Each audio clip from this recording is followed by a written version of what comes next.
आए, उनको बुला के हथ लेवा तो करा दो, उनको बुला के हथलेवा तो करा दो, उनको बुला के हथ लेवा तो करा दो, उनको बुला के हथलेवा तो करा दो। मुझे श्याम सुंदर की दुल्हन बना दो, मुझे श्याम सुंदर की दुल्हन बना दो, मुझे बंसी वाले की दुल्हन बना दो, मुझे बंसी वाले की दुल्हन बना दो।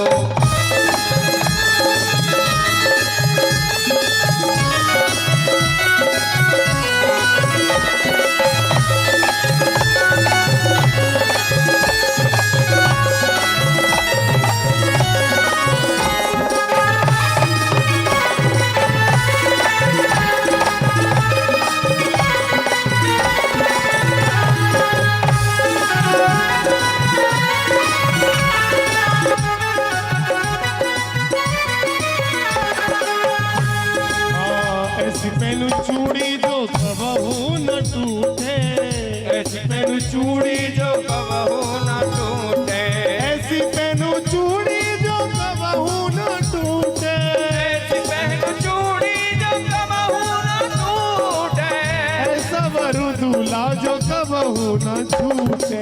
ऐसा वरु दूल्हा जो कबहू न रूठे। आज मेरी मोतियों से मांग ही भरा दो, आज मेरी मोतियों से मांग भरा दो, दुल्हन बना के मुझे अपनी बना दो, दुल्हन बना के मुझे अपनी बना दो, मुझे श्याम सुंदर की दुल्हन बना दो, सुंदर की दुल्हन बना दो।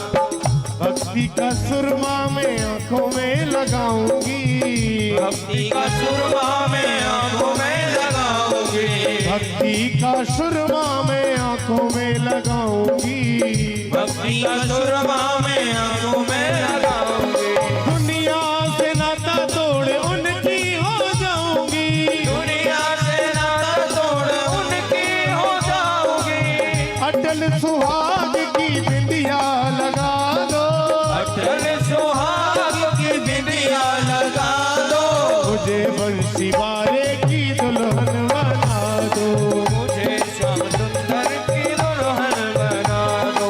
आओ मेरी सखियों मुझे मेहंदी लगा दो, आओ मेरी सखियां मुझे मेहंदी लगा दो, मेहंदी लगा के मुझे ऐसी सजा दो, मेहंदी लगा के मुझे ऐसी सजा दो, मुझे श्याम सुंदर की दुल्हन बना दो, मुझे श्याम सुंदर की दुल्हन बना दो, मुझे बंसी वाले की दुल्हन बना दो, मुझे बंसी वाले की दुल्हन बना दो, मुझे बंसी वाले की दुल्हन बना दो, मुझे बंसी वाले की दुल्हन बना दो, मुझे श्याम सुंदर की दुल्हन बना दो, मुझे श्याम सुंदर की दुल्हन बना दो, मुझे बंसी वाले की दुल्हन बना दो, मुझे बंसी वाले की दुल्हन दुल्हन बना दो।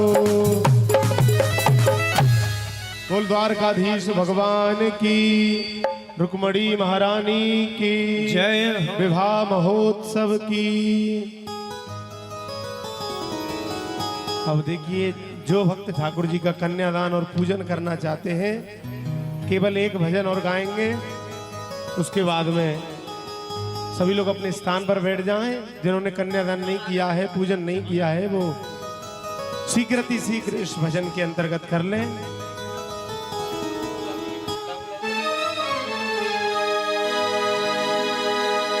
वृंदावन बानिक बनो,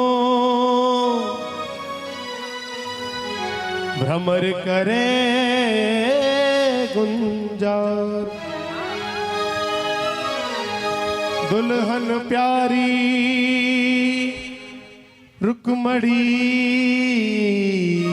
वे हो, दूल्हा नंद कुमार, दूल्हा नंद कुमार के प्यारो, दूल्हा नंद कुमार। हो कन्हैया तेरी शादी में, ओहो श्याम तेरी शादी में, प्यारे हो कन्हैया तेरी शादी में, श्याम तेरी शादी में, जय नाचेंगे आज सारी रात कन्हैया तेरी शादी में। अब भैया ये बताओ ठाकुर जी के बाराती कौन कौन है यहाँ पे? जो बाराती बने हैं वो अपने स्थान पर खड़े हो जाएं, और बारातियों से कुछ कहने की आवश्यकता नहीं है, क्योंकि उनको पता है कि हमको क्या करना है। तो क्या कहना है? अरे नाचेंगे झूमेंगे नाचेंगे झूमेंगे नाचेंगे आज सारी रात कन्हैया तेरी शादी में, नाचेंगे आज सारी रात कन्हैया तेरी शादी में, अरे नाचेंगे आज सारी रात कन्हैया तेरी शादी में, नाचेंगे आज सारी रात कन्हैया तेरी शादी में, अरे हाँ कन्हैया तेरी शादी में, श्याम तेरी शादी में, कन्हैया तेरी शादी में, राम तेरी शादी में, अरे नाचेंगे झूमेंगे कूदेंगे मटकेंगे नाचेंगे आज सारी रात कन्हैया तेरी शादी में, नाचेंगे आज मेरा रात कन्हैया तेरी शादी में।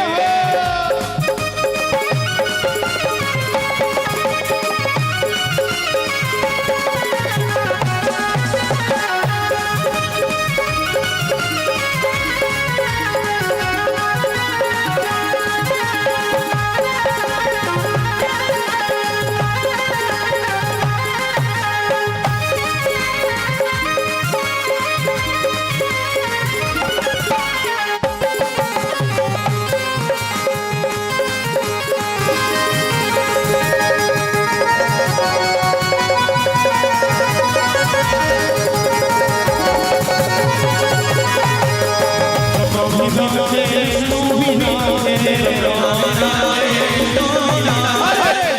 भी नाचे विष्णु भी नाचे, भी नाचे विष्णु भी नाचे, शंकर भी नाचे शंकर भी नाचे, शंकर भी नाचे शंकर भी नाचे, शंकर भी नाचे शिव शंकर भी नाचे, शंकर भी नाचे शिव शंकर भी नाचे, अरे उठा उठा के हाथ कन्हैया तेरी शादी में, नाचेंगे आज सारी रात कन्हैया तेरी शादी में।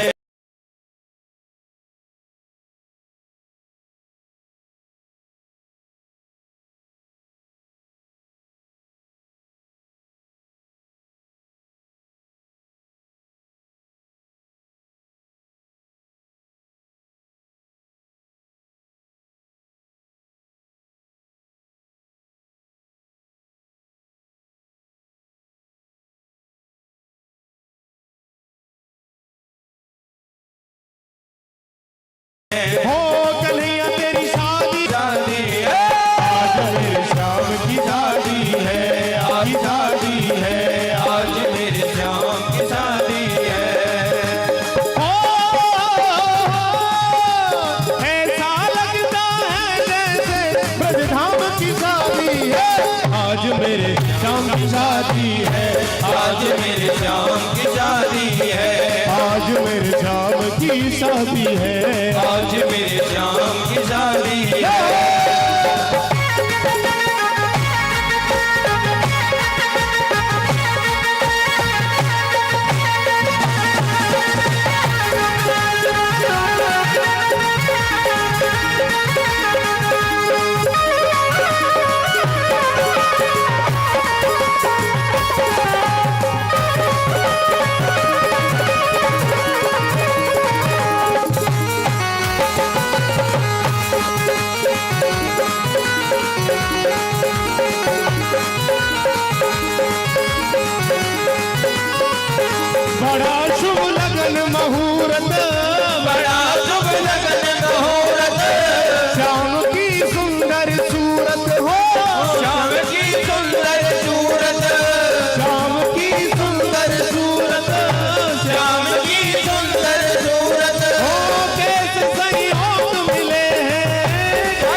श्याम की शादी है, आज मेरे श्याम की शादी है, आज मेरे श्याम की शादी है। अरे हो श्याम की शादी है, मेरे भगवान की शादी है, ओ श्याम की शादी है, मेरे भगवान की शादी है। आज मेरे श्याम की शादी है, आज मेरे श्याम की शादी है।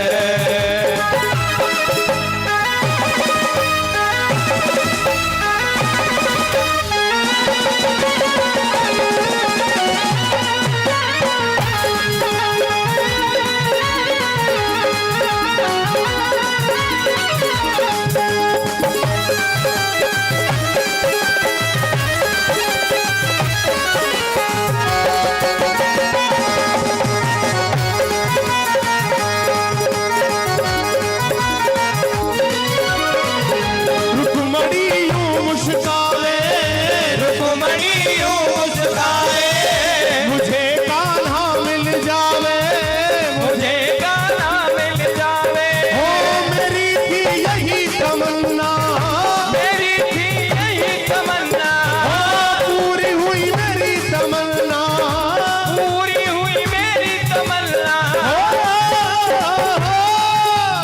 ऐसा मुझे लगता है कि ब्रह्मांड की शादी है, आज मेरे श्याम की शादी है, आज मेरे श्याम की शादी है।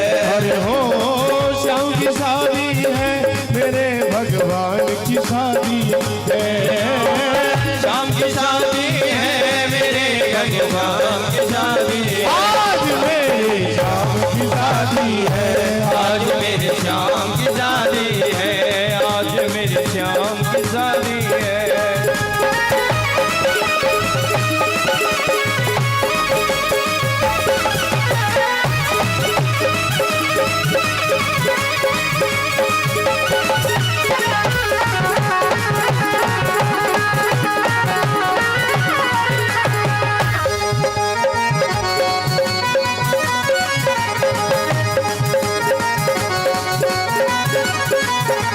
ग्वाल भी नाचे गोपी भी नाचे, डोल भी नाचे, गोपी भी नाचे, ग्वाल भी नाचे गोपी भी नाचे, डोल भी नाचे, गोपी भी नाचे। खुशी हुई बरसात, हाँ खुशियों की हुई बरसात, श्याम तेरी शादी में नाचेंगे आज सारी रात, श्याम तेरी शादी में, अरे हाँ कन्हैया तेरी शादी में, हो श्याम तेरी शादी में, श्याम तेरी शादी में, श्याम तेरी शादी में।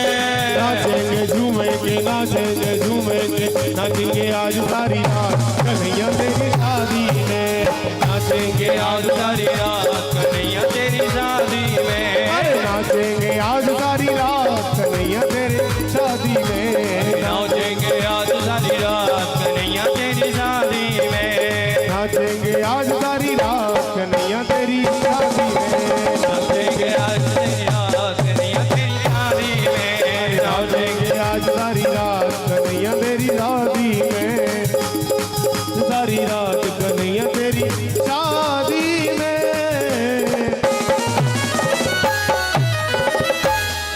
बोलिए द्वारकाधीश भगवान की, रुक्मणी महारानी की जय। भैया जिन्होंने पूजन कर लिया है वो अपने स्थान पर बैठ जाएं।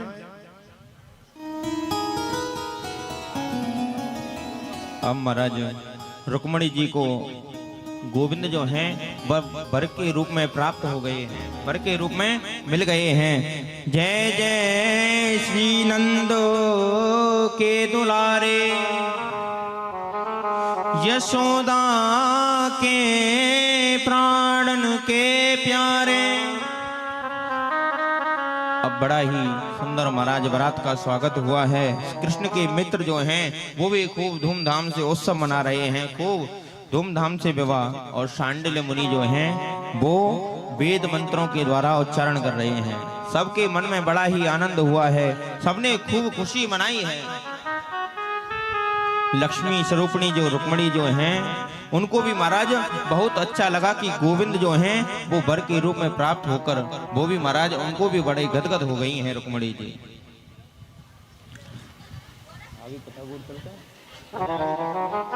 मड़ी ना हटवा दो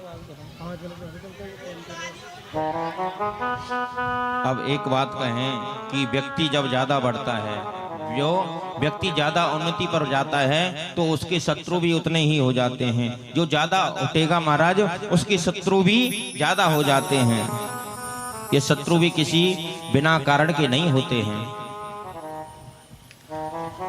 दुख में तड़पो मती, सुख में फूलो मती, प्राण जाए मगर नाम भूलो मती, मुरली वाले को मन से रिझाते चलो, कृष्ण गोविंद गोपाल गाते चलो। देखिए हर परिस्थिति में रहना है तो गोविंद का स्मरण हमेशा आपके हृदय में बना रहे। यही तो महाराज जीवन का परम आनंद है, यही तो जीवन का परम तत्व है, यही तो जीवन का परम लक्ष्य है। अब रुक्मणी जी ने पहले पुत्र को जन्म दिया है जिसका नाम है प्रद्युम्न, यानी जिसने अपने जीवन में सुंदर प्रकाश का, महाराज जिसके जीवन में सुंदर कर्म का प्रकाश हो उसे प्रद्युम्न कहते हैं। अब लेकिन कृष्ण के शत्रुओं की कमी नहीं है। एक सम्रासुर नाम का असुर गोविंद के यहाँ प्रसूति गृह से बालक को चुरा कर ले गया और आकाश में से महाराज उस बालक को समुद्र में फेंक दिया है। अब मछली जो है उस बालक को निगल गई है और सम्रासुर के यहाँ भोजन बनाने का काम करती है विद्यावती। तो सम्रासुर ने कहा कि तुम इस बच्चे का लालन पालन करो, क्योंकि विद्यावती के कान में नारद जी कह गए थे कि तुम्हारा पति जो है वो तुम्हारी गोद में ही खेल रहा है, यही तुम्हारा पति है। जब शिव तीसरा नयन उघारा, निर्कत काम भयो जरि छारा। भगवान शिव जब कामदेव को जलाकर भस्म करके दिया तो काम की पत्नी जो है महाराज रति रोधन करने लगी। तो भगवान शिव ने कहा कि तुम्हारा पति जो कृष्ण का पुत्र बनेगा और सम्रासुर के यहाँ तुम भोजन बनाने का कार्य करना और तुम्हारा पति जो है वो तुम्हें वहां मिल जाएगा। अब महाराज प्रद्युम्न जी वहां आ गए हैं और अब तक भगवान कृष्ण के विवाह हो गए हैं 16,108। देखिए ये 16,108 विवाह जो भगवान के हुए हैं, क्योंकि भगवान तो सबके पति हैं, परमात्मा तो सर्व अंतर्यामी हैं, सबके पति हैं महाराज। भगवान का दूसरा विवाह भालू की बेटी के साथ में हुआ, जामवती के साथ में। एक सत्राजित राजा थे, वो बड़े प्रतापी थे। उनके पास में एक मणि थी, उस मणि का नाम था शयमंतक मणि। उस मणि की नित्य प्रति 10 घंटे सेवा करने के बाद में वो 2 कुंटल सोना नित्य प्रति वो मणि निकालती थी। तो भगवान ने एक दिन हास करते हुए सत्राजित से पूछा कि आपके घर में कितने सदस्य हैं? बोले एक मैं हूँ, एक मेरी वृद्ध पत्नी है और एक मेरा छोटा भाई प्रसेन है और एक मेरी बेटी है सत्यभामा। तो बोले कि कुल 3.5 प्राणी हैं, इतने स्वर्ण देने वाली मणि का तुम क्या करोगे? इस मणि को आप हमारे खजाने में रख दो और जिससे हम समाज का कल्याण करेंगे। देखिए भगवान ने वो मणि अपने लिए नहीं मांगी थी, वो समाज के कल्याण के लिए भगवान ने मणि मांगी थी। अब महाराज सत्राजित ने बोले कि क्षमा करें महाराज, भगवान ने कहा कि आपकी चीज है, हम ज्यादा भी आग्रह नहीं कर सकते हैं।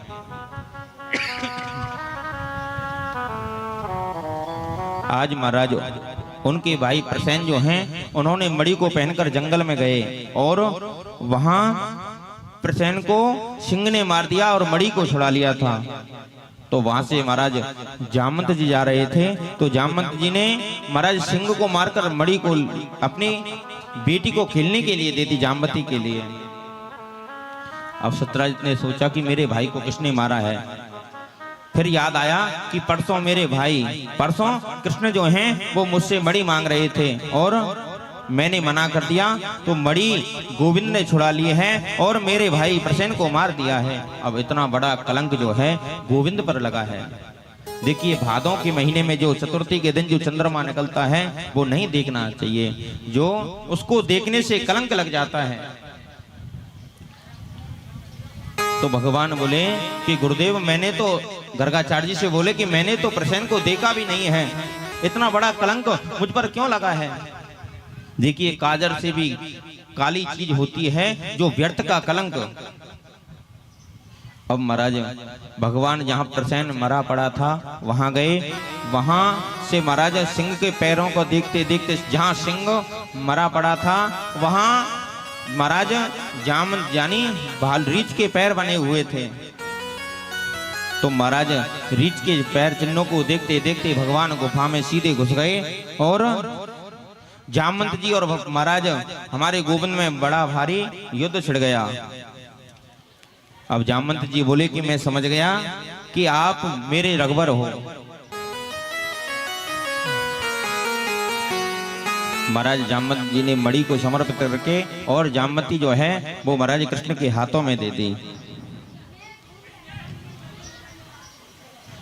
अब महाराज भगवान का दूसरा विवाह जामवंती जी के साथ में हुआ है। सत्यराजित बोले कि आप मणि की बात क्या करते हो, आप मेरी पुत्री जो है सत्यभामा इसको भी आप। महाराज भगवान का तीसरा विवाह जो है वो सत्यभामा जी के साथ में हुआ है।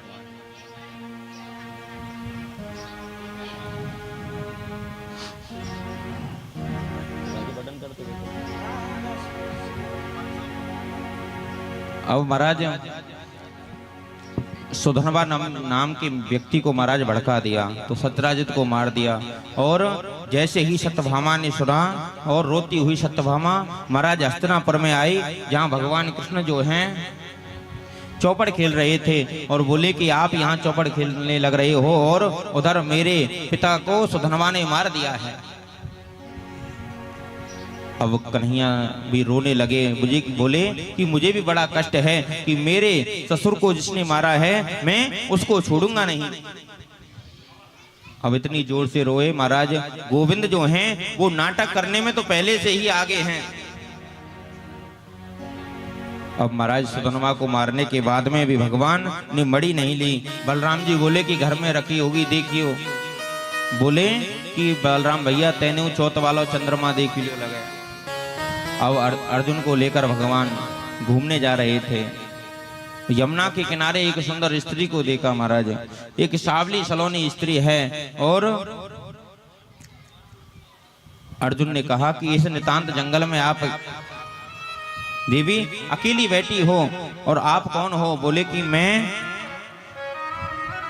सूर्य की पुत्री हूं और यमराज की बहन हूं और मेरा नाम कालिंदी है और यमुना है। और कृष्ण को पति रूप में वर्ण करने के लिए मैं यहाँ नितांत जंगल में तपस्या कर रही हूँ। बोले कि अर्जुन बोले कि वो तो मेरे रथ में ही बैठे हैं। चौथा विवाह भगवान का कालिंदी के साथ में हुआ है। बिंद और अरविंद नाम के राजा दो भाई और दोनों भाइयों की परम लाडली बहन है मित्र वृंदा। महाराज पांचवा विवाह मित्र वृंदा के साथ में हुआ है। एक नग्निजित के राजा थे, उनके यहाँ 7 बैल थे। 7 बैलों जो थे वो बड़े पराक्रमी थे और उन्होंने कहा कि एक साथ जो इन 7 बैलों को महाराज एक साथ नकेल डाल देगा मैं अपनी पुत्री उनको दे दूंगा। हमारे गोविंद ने ऐसा किया। छठवां विवाह नग्नजिति के साथ में हुआ है। इन्हें सत्या भी कहते हैं। एक राजादी देवी पराक्रमी स्त्री है जो राज्यकार्य संभालती है और उनकी भी एक पुत्री है, उसका नाम है भद्रा। 7वां विवाह भगवान का भद्रा के साथ में हुआ है। 8वां विवाह लक्ष्मणा के साथ में हुआ है। एक बहुत बड़े पराक्रमी थे जो भूमि से उत्पन्न हुए थे, जिनका नाम था भौमासुर। और भौमासुर ने अपने बल का दुरुपयोग किया। कभी कभी व्यक्ति धन का दुरुपयोग करता है, कभी कभी व्यक्ति महाराज जब तक धन है बल है, जब तक आपके साथ में विवेक नहीं है तो आपका सब कुछ बिगड़ जाएगा। अब भौमासुर क्या करता कि बड़े बड़े राजघरानों में जाता और राजकुमारियों को हरण कर ले आता। मन में संकल्प किया कि जब यह राजकुमारी जो हैं, यह राजकुमारी 20,000 हो जाएंगी, उस दिन मैं इन सबसे एक ही मुहूर्त में विवाह कर लूंगा। 16,100 राजकुमारियों को बंदी बना रखा है। अब महाराज जैसे ही भगवान के पास में सूचना मिली तो भगवान बोले कि माता आदिति का महाराज जो कुंडल है वो भी महाराज उसने चुराया था। अब हम भगवान सत्यभामा को लेकर भौमासुर के कारागृह में जैसे ही प्रवेश किया तो भौमासुर जो है वो कृष्ण के हाथों महाराज मारा गया।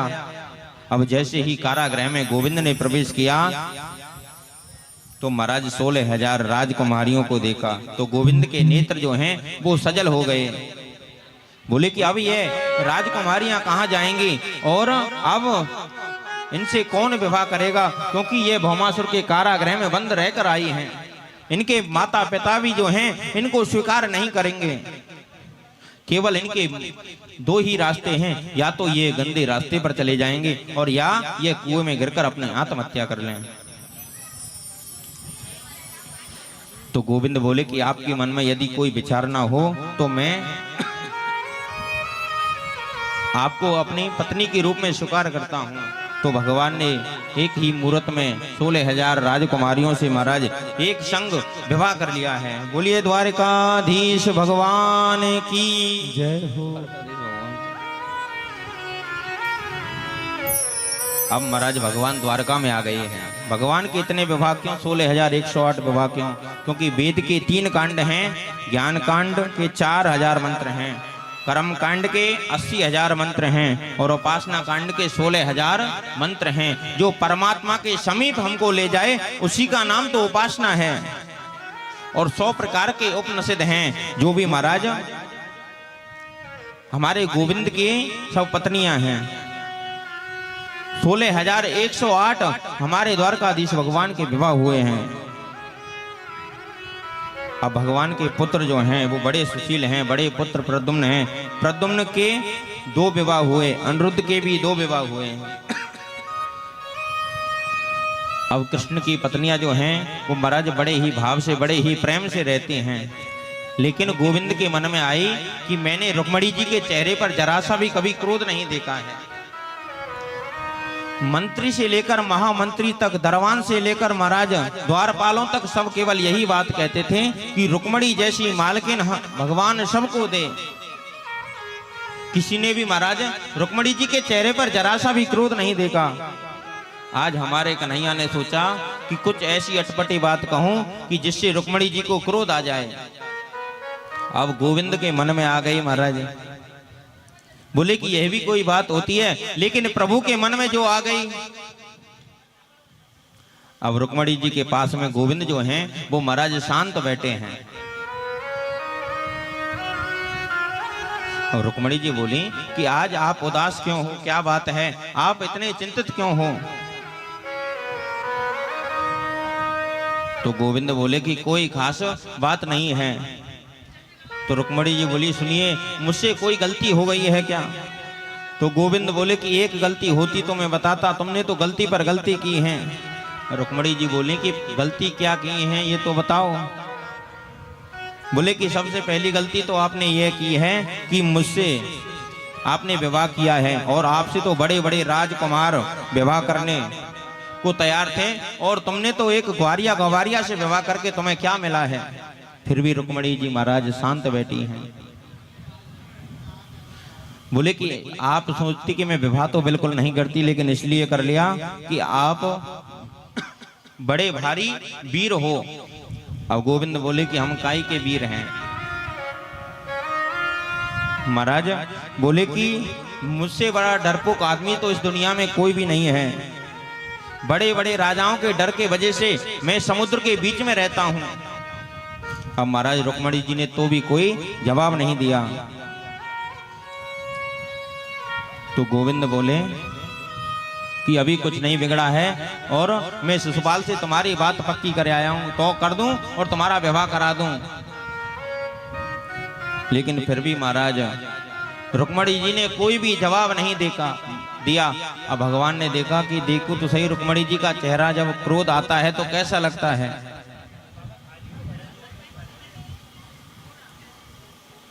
अब जैसे ही इतनी बात कही तो रुक्मणी जो हैं वो महाराज मूर्छित होकर गिर पड़ी हैं। अब कन्हैया ने रुक्मणी जी को उठाया है, एक हाथ से पंखा जला रही हैं और महाराज एक हाथ से पसीना को पोंछ रहे हैं भगवान। अब 1 घंटे बाद रुक्मणी जी को होश आया।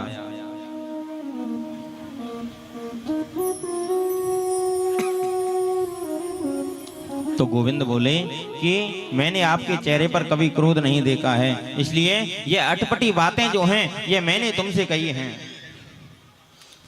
अब रुक्मणी जी बोले कि आपने कुछ गलत नहीं किया है और तुम्हारा और मेरा कहाँ मेल है, कहाँ तो तुम महाराज परम पूर्ण परमात्मा और कहाँ मैं एक प्रकृति के अवृद्ध एक नारी, मेरा और आपका क्या मेल है। अब रुक्मणी जी बोली कि क्या आपके भी माता पिता होते हैं क्या? सबके माता पिता तो आप हो, जगत के पिता तो आप हो।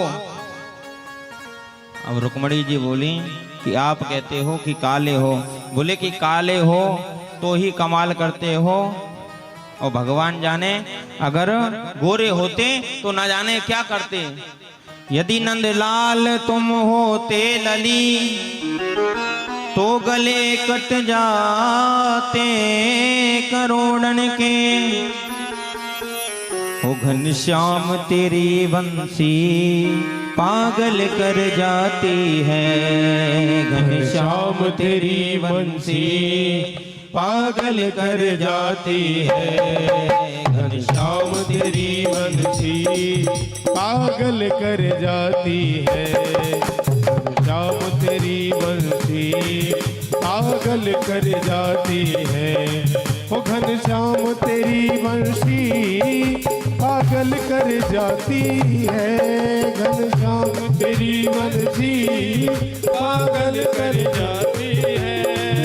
मुस्कान तेरी मीठी, मुस्कान तेरी मीठी घायल कर जाती है, घनश्याम तेरी बंसी पागल कर जाती है।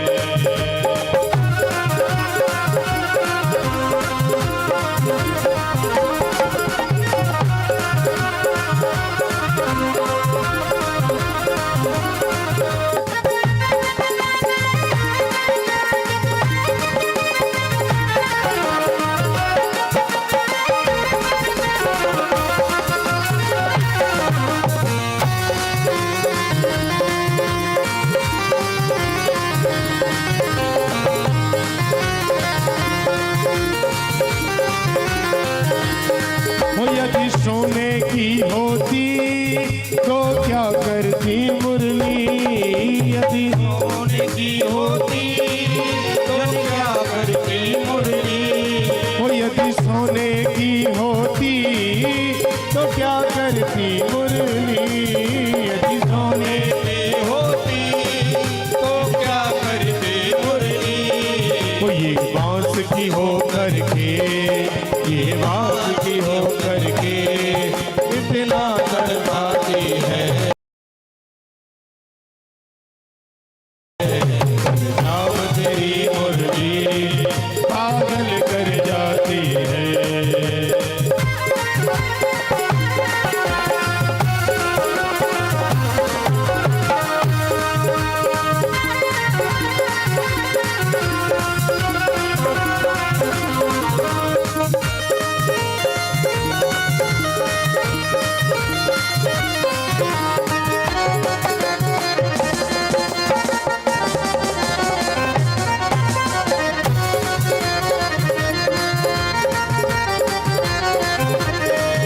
तुम गोरे होते तो जन क्या करते मोहन, गोरे होते तो जन क्या करते मोहन। यदि गोरे होते तो तुम क्या करते मोहन, यदि गोरे होते तो जन क्या करते मोहन। इस सांवले रंग पर ही, इस सांवले रंग पर ही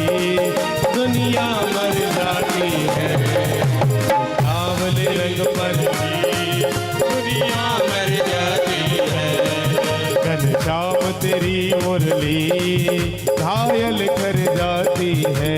घनश्याम तेरी मुरली घायल कर जाती है।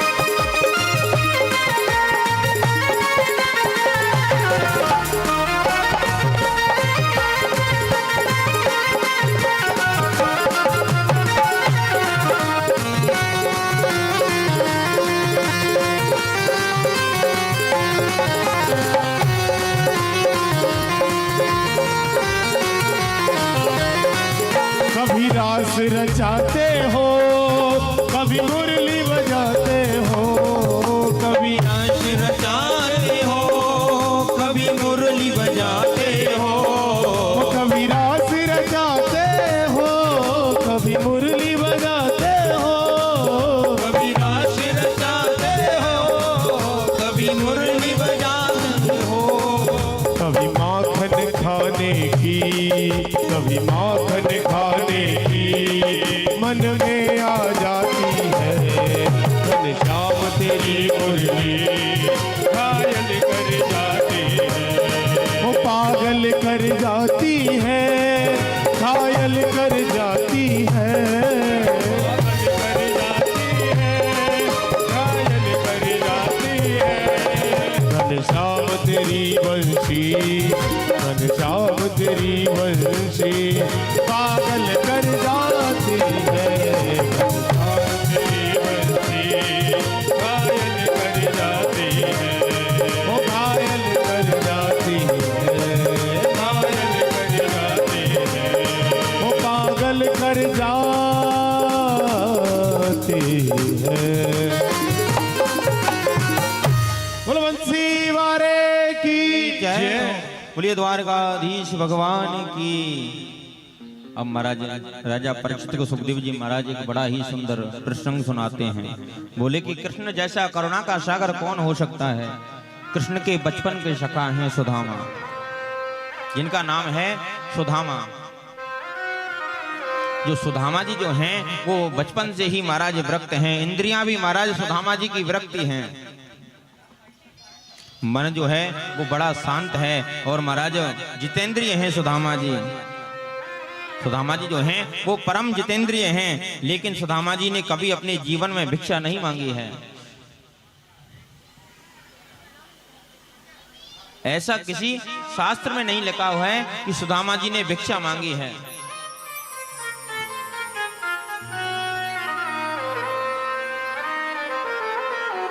देखिए, औरन को धन चाहिए बाबरी और ब्राह्मण को धन केवल भिक्षा। यदि ब्राह्मण महाराज भीख मांगता है तो उसका ब्राह्मणत्व जो है वो नष्ट हो जाता है। ब्राह्मण को कभी भीख नहीं मांगनी चाहिए। ब्राह्मण का कर्तव्य होता है महाराज दान देने का, दान लेने का केवल कर्तव्य होता है।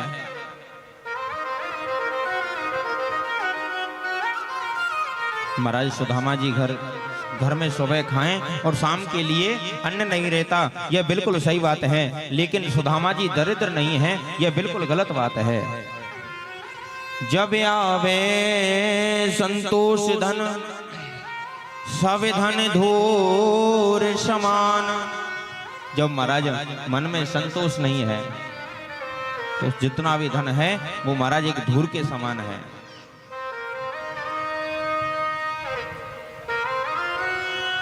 दरिद्र वही है जो असंतोषी है, जिसके मन में बिल्कुल जरा सा भी संतोष नहीं है। महाराज कवि सुदामा जी फल खाकर अपना समय व्यतीत कर लेते थे। और जब हम खेत काटते हैं, खेत काटने के बाद में कुछ अन्न के दाने जो हैं वो महाराज खेत में पड़े रह जाते हैं, तो उनको लाकर महाराज धोकर और महाराज 2 टिक्कर सुबह बनाते हैं और 2 टिक्कर शाम को ठाकुर जी का बड़े ही भाव से भोग लगाते हैं।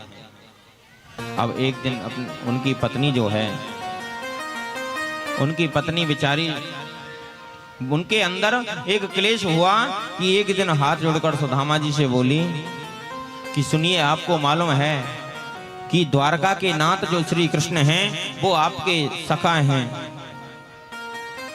वो आपके बचपन के मित्र हैं। अब सुदामा जी ने जैसे ही सुना बोले कि वो मेरे बचपन का मित्र ही नहीं है। आज पत्नी से बोले कि तुमने कितनी पुरानी बात जो है वो मुझको याद दिला दी है।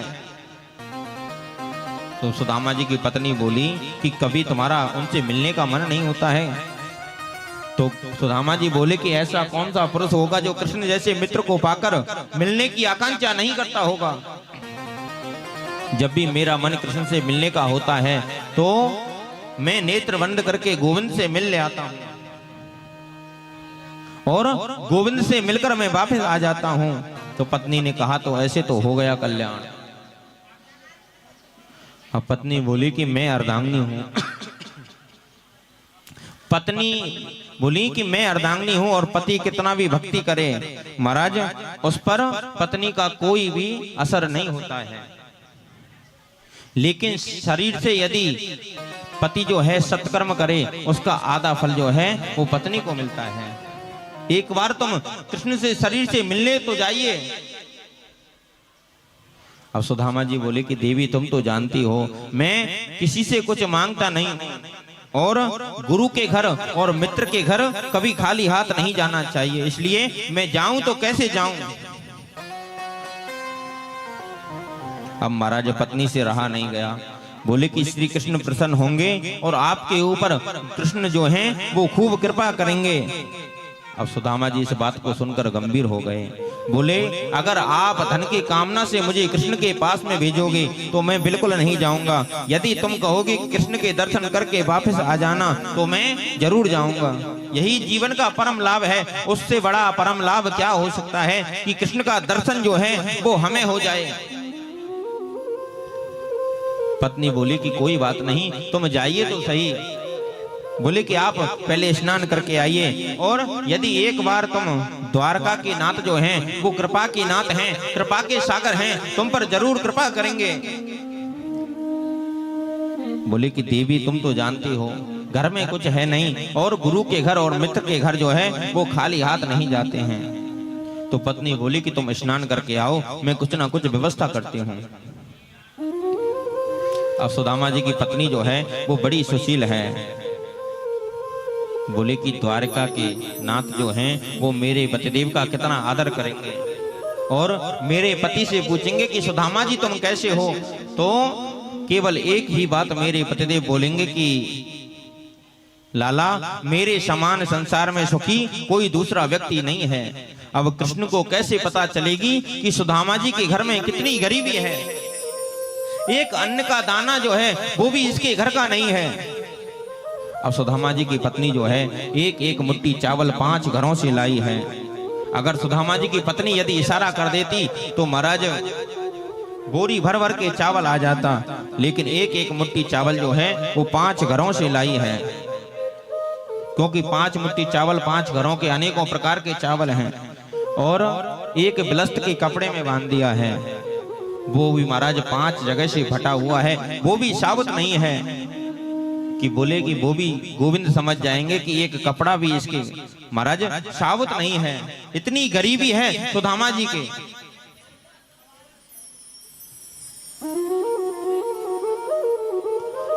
देखिए इतना बड़ा बुद्धिमान का परिचय दिया है सुदामा की पत्नी जी। अब सुदामा जी के हाथ में महाराज वो चावल की पोटली दे दी है। अब सुदामा जी जब गोविंद से मिलने जा रहे हैं तो उनके नेत्र जो हैं वो सजल हो गए हैं।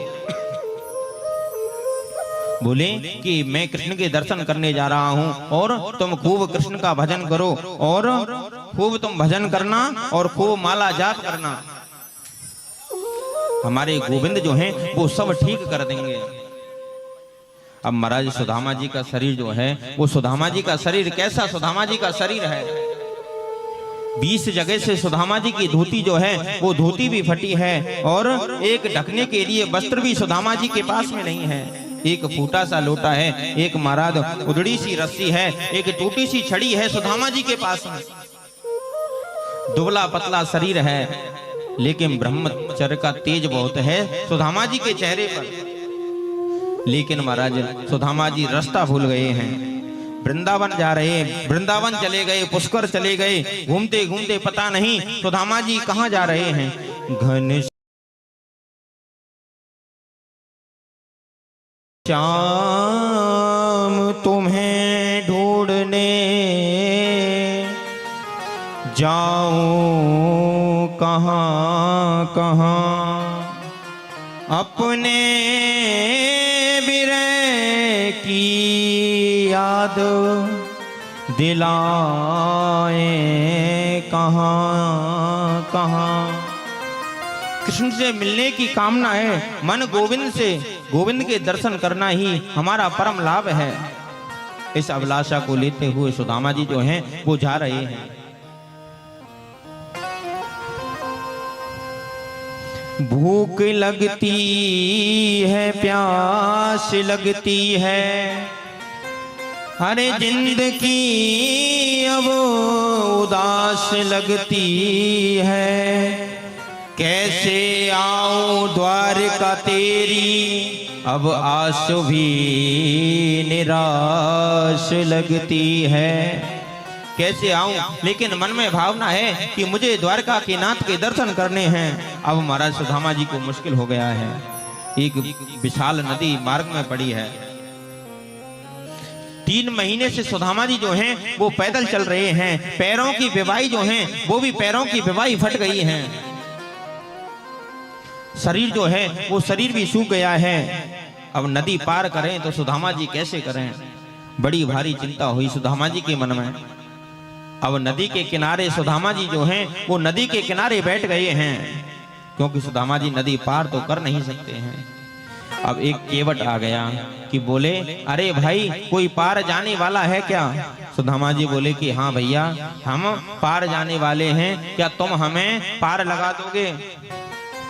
अब जैसे ही सुदामा जी नौका में बैठने के लिए तैयार हुए तो केवट बोला कि तुम कहाँ जा रहे हो? यहाँ नाव में बैठ रहे हो, कुछ है भी या वैसे खाली हाथ बैठ रहे हो? तो सुदामा जी बोले कि हमारे पास में पैसा तो है नहीं, अगर बिना पैसा के तुम यदि पार लगा दो तो लगा दो। तो महाराज सुदामा जी लौटते हुए जा रहे हैं तो केवट ने बोले कि आप जैसे को तो हम बिना पैसे के ही पार लगा देंगे। देखिए यह केवट कोई और नहीं है, यह केवट जो है ये हमारे द्वारकाधीश भगवान हैं। यह केवट हमारे कृपा के स्वागर श्री कृष्ण हैं। बोले कि भोला सा ब्राह्मण है, पतली सी छड़ी है और शांत बैठा है। अब केवट जो है वो बार बार देख रहा है। तो सुदामा जी ने भोलेपन से पूछा कि चौरे भैया केवट, तू बार बार मुंह को कहाँ देख रहे हो हैं? केवट ने कहा कि पंडित जी अगर बुरा ना माने तो आप कहाँ जा रहे हो? सुदामा जी बोले कि जो द्वारका के नाथ जो कृष्णचंद्र महाराज जो है ना वो मेरे बचपन के सखा हैं, तो बिनके दर्शन करवे को मैं जा रहा हूँ। केवट बोले कि आपके मित्र द्वारकाधीश रहने दो महाराज। सुदामा बोले कि भैया तू का जाने, तेने तो जीवन भर नौका चलाई है। मेरो कन्हैया जो है वो वस्त्रन को ना देके, मेरो कन्हैया जो है वो आभूषण को ना देके, वो तो ये देखता है कि तुम्हारा भाव कैसा है। इस बात को सुनते सुनते केवट के नेत्र जो हैं, उस केवट के नेत्र सजल हो गए। बोले कि मेरो सुदामा आज भी वैसे को वैसे ही है। सुदामा जी महाराज, सुदामा बदला नहीं है, ऐसी परिस्थिति है सुदामा जी। केवट ने सुदामा जी को पार लगा दिया है। अब सुदामा जी स्नेह से पूछा कि भैया केवट, यहाँ से द्वारका कितनी दूर है? बोले कि वैसे तो ज्यादा दूर नहीं है पंडित जी, आपको देके अभी 3 महीने का समय और लगेगा, क्योंकि दिन भर में आधा किलोमीटर भी आप नहीं चल सकते हैं, तो 3 महीने का समय और तुमको और लगेगा। तो सुदामा जी बोले कि अरे वाह द्वारकाधीश, चलते चलते पांव की बेवाई फट गई, अभी इतनी दूर है। सुदामा जी बोले कि कन्हैया मैं तुझसे नाती पोता बेटा लेने नहीं आया हूँ, धन संपत्ति लेने नहीं आया हूँ, मैं तो केवल तुम्हारे दर्शन करने के लिए आया हूँ। ओ दूर नगरी बड़ी दूर नगरी, कैसे आऊं रे सावरिया, कैसे आऊं रे कन्हैया, तेरी द्वारिका नगरी बड़ी दूर नगरी। दूर नगरी बड़ी दूर नगरी, दूर नगरी बड़ी दूर नगरी, कैसे आऊं रे कन्हैया, कैसे आऊं रे कन्हैया, तेरी द्वारका नगरी बड़ी दूर नगरी बड़ी दूर नगरी, बड़ी दूर नगरी। दूर नगरी बड़ी दूर नगरी, दूर नगरी बड़ी दूर नगरी। कैसे आऊं रे सवरिया, कैसे आऊं रे कन्हैया, तेरी गोकुल नगरी बड़ी दूर नगरी, दूर नगरी बड़ी दूर नगरी।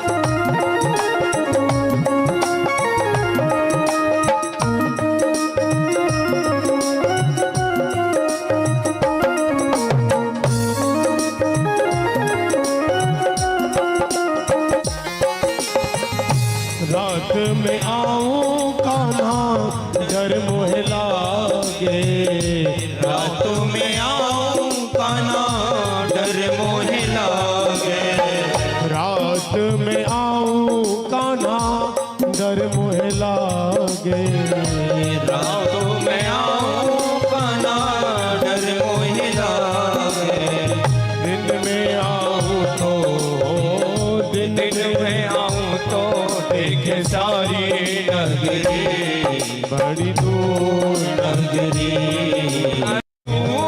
नगरी बड़ी दूर नगरी, दूर नगरी बड़ी दूर नगरी। कैसे आऊं रे कन्हैया, कैसे आऊं रे सवरिया, तेरी द्वारका नगरी बड़ी दूर नगरी।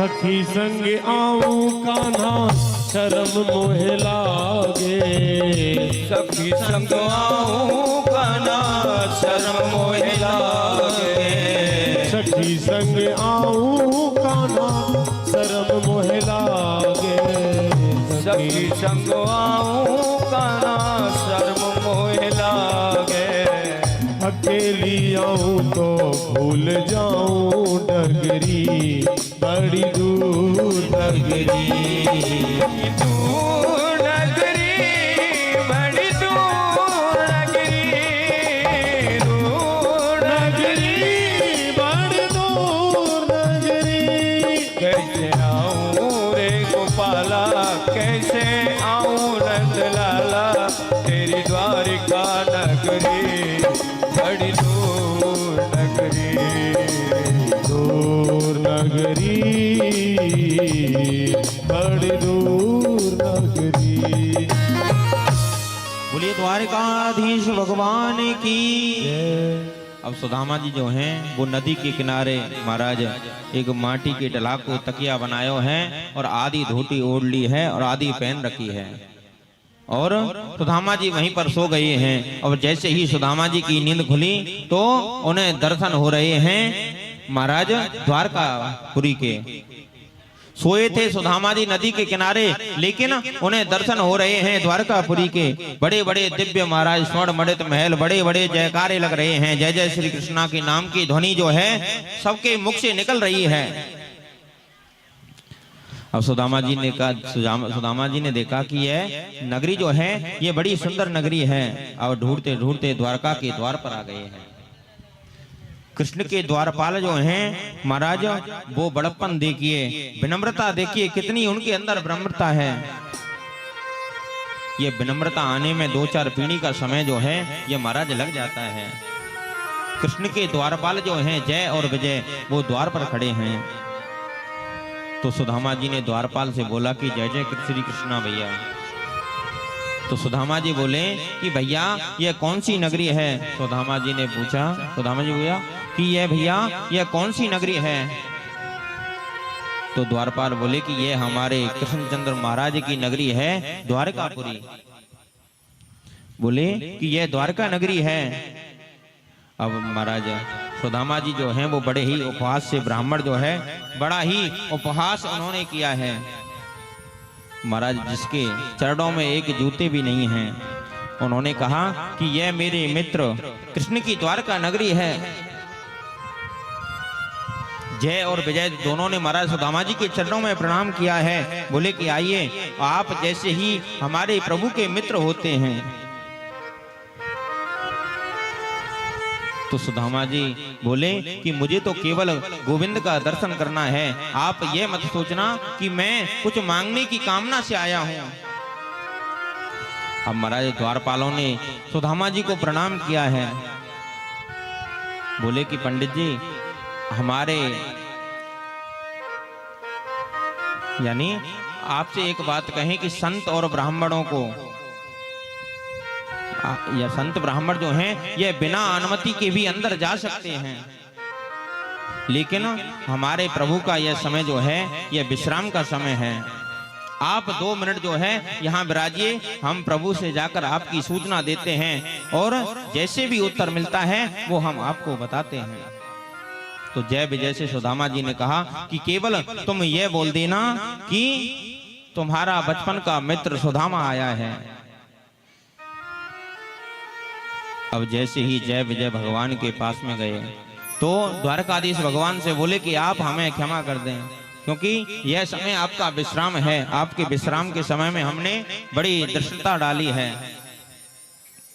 बोले कि आप तो साक्षात करुणा के सागर हैं, दया के सागर हैं।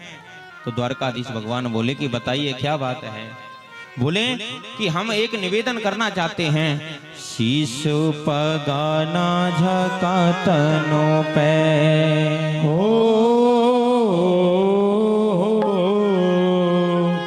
शीश पगाना झका तनो पे प्रभु जाने को आही बसे के ग्रामा। धोती पटी दुलटी दुपटी और पाए ओ पा नहीं कि नहीं सामा। पाए ओ पा नहीं कि नहीं सामा। द्वारे खड़ो द्विजे गुरुबल एक हो। द्वारे खड़ो द्विजे गुरुबल दुज रयो चची तो वसुधा विरामा। पूजत दीन दयाल को धाम बतावत अपनो नाम सुदामा। बतावत अपनो नाम सुदामा।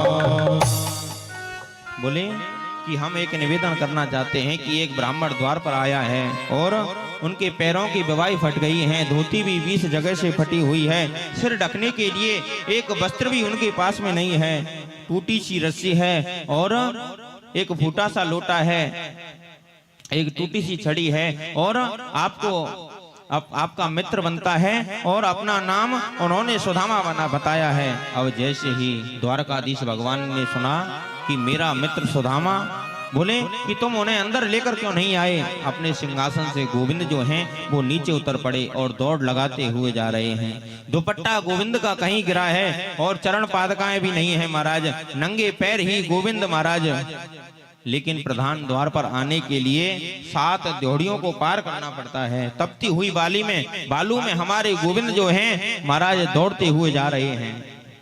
द्वारपाल बोले कि हमसे बहुत बड़ी गलती हो गई है। महामंत्री जी, कोई ब्राह्मण द्वार पर आया था और हमने इनको आकर सूचना दी, जैसे ही उसका नाम इन्होंने सुना है तो गोविंद दौड़ लगा दी है। अब प्रभु के बड़े पुत्र प्रद्युम्न ने पूछा तो बोले कि कोई ब्राह्मण इनसे मिलने आया था, तो जैसे ही हमने नाम बताया तो प्रभु ने दौड़ लगा दी। बोले कि ब्राह्मण यानी द्वारकाधीश भगवान से मिलने यदि ब्रह्मा भी आवे तो महाराज 2 दिन तक का उसको भी इंतजार करना पड़ता है। अब दौड़े दौड़े द्वारकाधीश भगवान जैसे ही प्रधान द्वार पर आए हैं और महाराज सुदामा को उठाकर अंक में भर लिया है और यही भक्त और भगवान का मिलन हुआ है। देखे सुदामा की दीन दशा हो,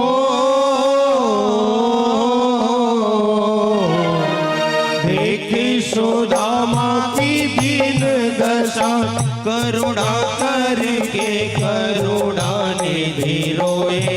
पानी पराते को हाथ छुओ नहीं, नैनन के जल सो पग धोए। पानी पराते को हाथ छुओ नहीं, नैनन के जल सो पग धोए। अब जैसे ही महात्मा सुदामा जी जो हैं गोविंद के करुण क्रंदन को देख रहे हैं और महाराज सुदामा जी जो हैं अपने आंसुओं को अंदर पी रहे हैं। बोले कि अगर मैं गोविंद के सामने यदि रोया तो गोविंद सोचेंगे कि यह कुछ मांगने की काम।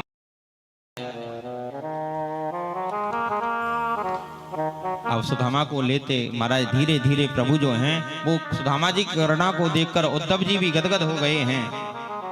भगवान के पौत्र आदि भी जो हैं धीरे धीरे महाराज सुदामा जी को अंक में भरकर द्वारकाधीश अपने महल में ले आए हैं और स्वर्ण मणित सिंहासन जो है उस सिंहासन पर सुदामा जी को बैठा दिया है और सुदामा जी के चरणों में स्वयं गोविंद बैठ गए हैं। अब महाराज स्वर्ण की थाली महाराज में जल का लोटा भरकर लाई हैं और महाराज उनके चरणों को धो रहे हैं। बोले कि आज हमारी द्वारकापुरी जो है महाराज आज आप जैसे ब्राह्मणों के आशीर्वाद से। तो सुदामा जी बोले कि लाला तू यह क्या कर रहे हो है। तो गोविंद बोले कि आप लोगों ब्राह्मणों की कृपा से यही तो मेरे पास में सबसे बड़ा धन है, जो मैंने ब्राह्मणों की सेवा की है यही मेरा सर्वस्व मुझको प्राप्त हुआ है। अब सुदामा जी को सिंहासन पर महाराज विराजमान कर दिया है। गोविंद जो हैं वो स्वयं चरणों में बैठ गए हैं। आज पूरी द्वारकापुरी में गोविंद ने महाराज छीटा लगवा दिया है और रुक्मणी जो हैं वो पीछे खड़े होकर सुदामा जी को पंखा झल रही हैं। अब आचार्य सुखदेव जी महाराज कहते हैं कि गोविंद ने अद्भुत स्वागत किया है कृष्ण का। यह कोई दरिद्र का नहीं महाराज, किसी भिखमंगे का स्वागत नहीं किया है। अब रुक्मणी जी पंखा झल रही हैं और पंखा झलते झलते रुक्मणी जी बोली कि इस ब्राह्मण ने ऐसा कौन सा तपस्या की है, ऐसा कौन से इसने सत्कर्म किया है जो धूप दीप नैवेद्य से गोपाल जो हैं इनका स्वागत कर रहे हैं। भगवान की सब पत्नी आकर बैठ गई हैं, भगवान के पौत्र आदि भी सब महाराज आकर बैठ गए हैं। अब गोविंद ने पूछा कि सुदामा जी आप कैसे हो।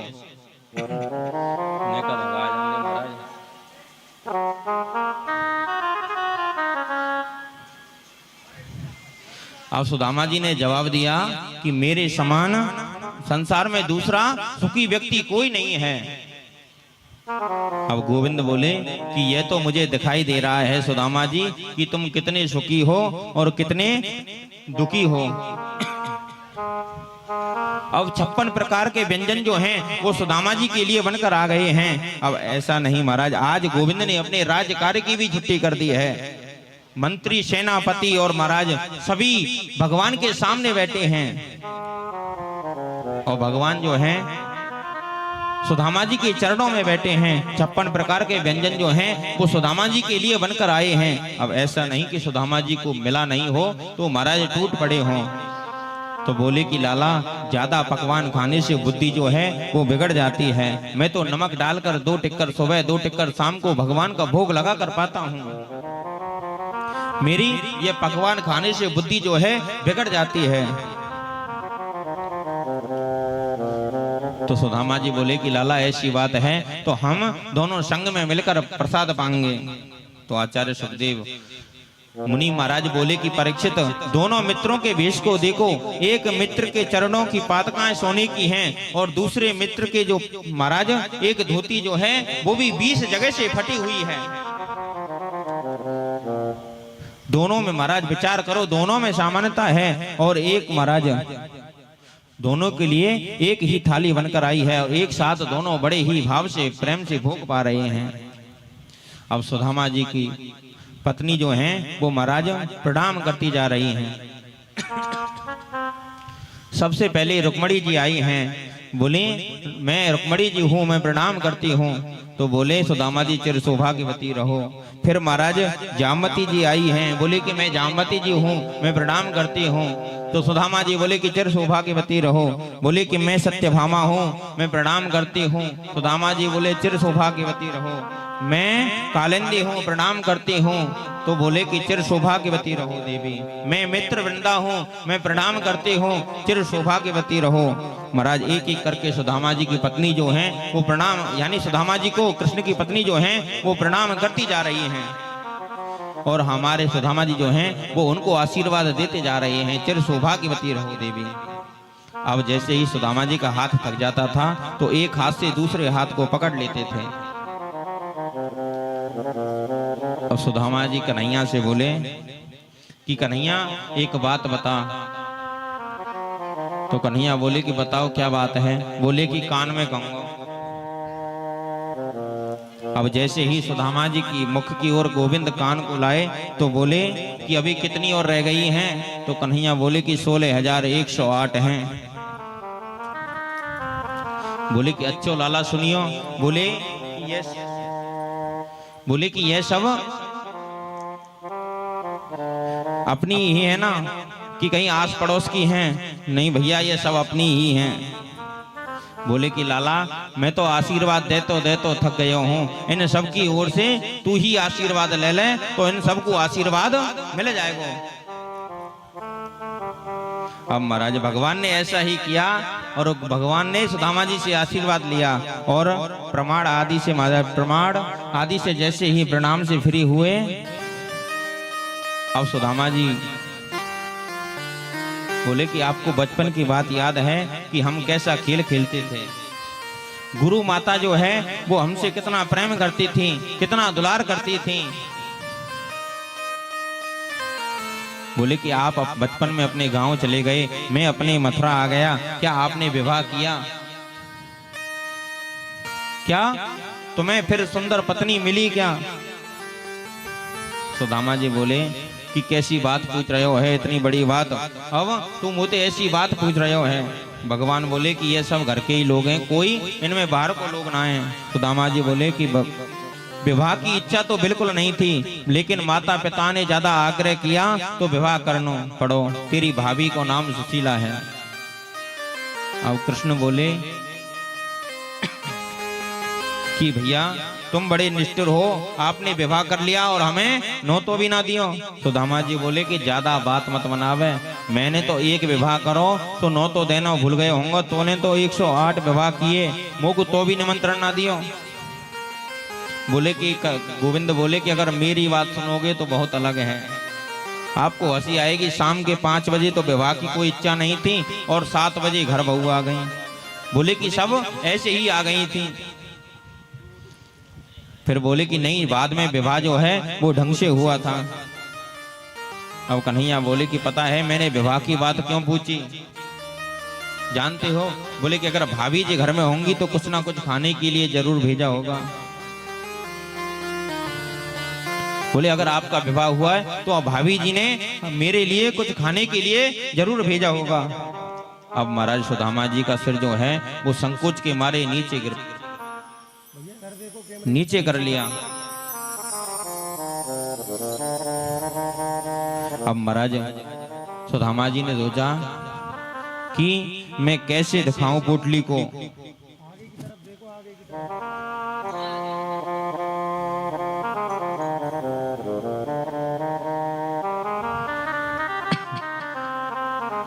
अब सुदामा जी संकोच के मारे महाराज पोटली को नहीं दिखा रहे हैं।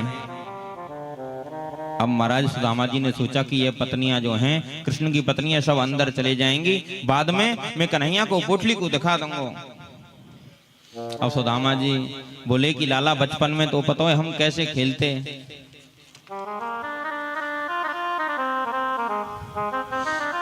अब सुदामा जी बोले कि लाला हम कैसे हवन की सामग्री लेवे जाते और हमें हमारे गुरुजन जो हैं वो हमसे कितना दुलार करते थे, कितना प्यार करते थे।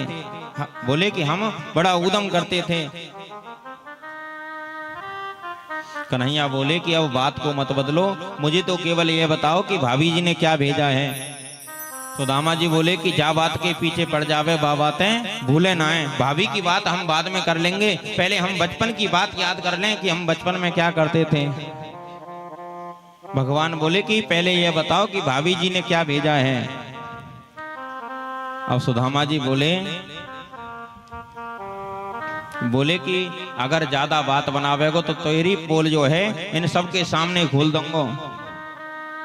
तो बोले कि तुम्हारे द्वारका के नाथ जो श्री कृष्णचंद्र जो है ना, ये बचपन में क्या थे रानियों।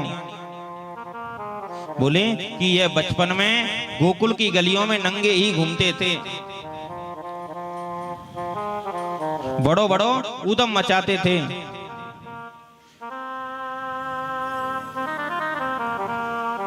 बोले कि एक माखन के लोभ में ये दिन भर महाराज चेटियों को बीनते थे माखन में से। ऐसो ऐसो कार्य तुम्हारे ये द्वारकाधीश भगवान करते थे। अब भगवान हंसकर बोले कि इनको तुम क्या बता रहे हो, तुमसे ज्यादा मेरी पत्नियां जो हैं इन सबको पता है कि हम बचपन में क्या थे। सुदामा जी बोले कि भाई बातें ना भूले। बोले हमें तो ये बताओ कि भाभी जी ने क्या भेजा है। देखिए प्रेम से कोई भी महाराज जीव महाराज भगवान को कुछ भी समर्पित करता है तो भगवान जो है उसको स्वीकार कर लेते हैं।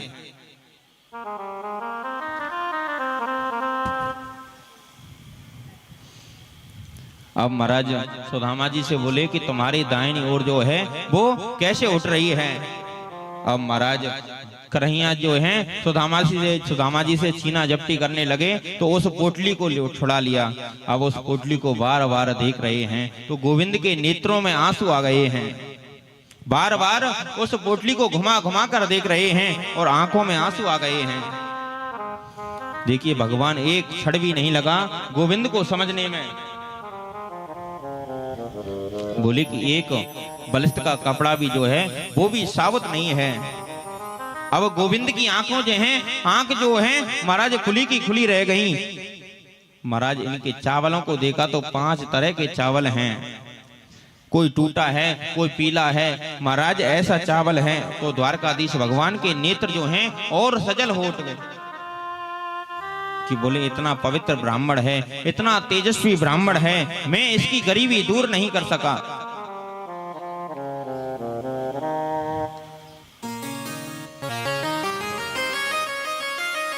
अब जैसे ही प्रभु ने महाराज एक मुट्ठी चावल जो हैं अपने मुख में डाले तो प्रभु ने कह दिया कि स्वर्ग के लोक की संपत्ति का सुख जो है वो मैं सुदामा को देता हूँ। जैसे ही दूसरी मुट्ठी को महाराज मुख में डालकर प्रभु बोले, संकल्प किया कि सारी पृथ्वी को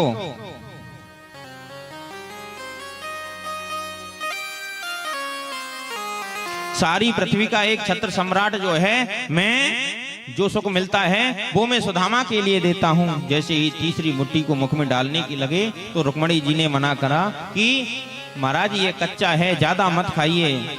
बोले कि आज तो नुकसान करेगा, आज तो बड़े बरस रहे हो इस विप्र ब्राह्मण पर।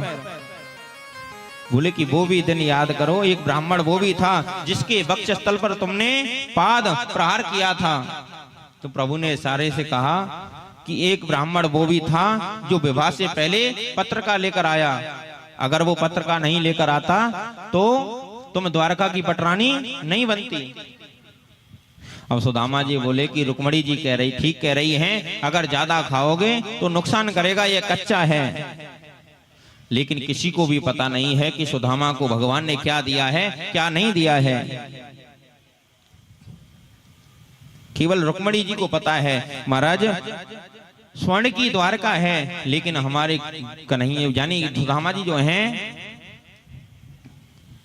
केवल एक रात्रि ही द्वारकापुरी में सुदामा जी रुके हैं।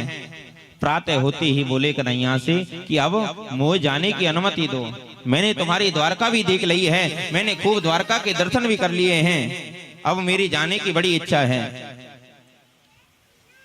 महाराज सुदामा जी की धोती तक भी नहीं बदली है, वैसे आए थे जैसे ही महाराज चल दिए हैं। सुदामा आया था तो आंसुओं को पी लिया और जा रहा है तो बार बार कृष्ण की याद कर रहा है। बोले कि मेरा द्वारकाधीश भगवान कृपा का सागर है, दया का सागर है।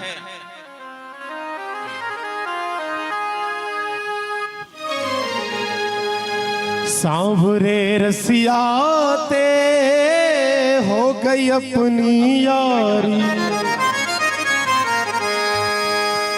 सांवरे रसिया ते हो गई अपनी यारी, सांवरे रसिया ते हो गई अपनी यारी, सांवरे रसिया से हो गई अपनी यारी, सांवरे रसिया से हो गई अपनी यारी, हो गई अपनी यारी अब तो, हो गई अपनी यारी अब तो, हो गई अपनी यारी अब तो, हो गई अपनी यारी अब तो, हो गई अपनी यारी, सांवरे सांवरे सांवरे रसिया से हो गई अपनी यारी, सांवरे रसिया से हो गई अपनी यारी, सांवरे रसिया से हो गई अपनी यारी, सांवरे रसिया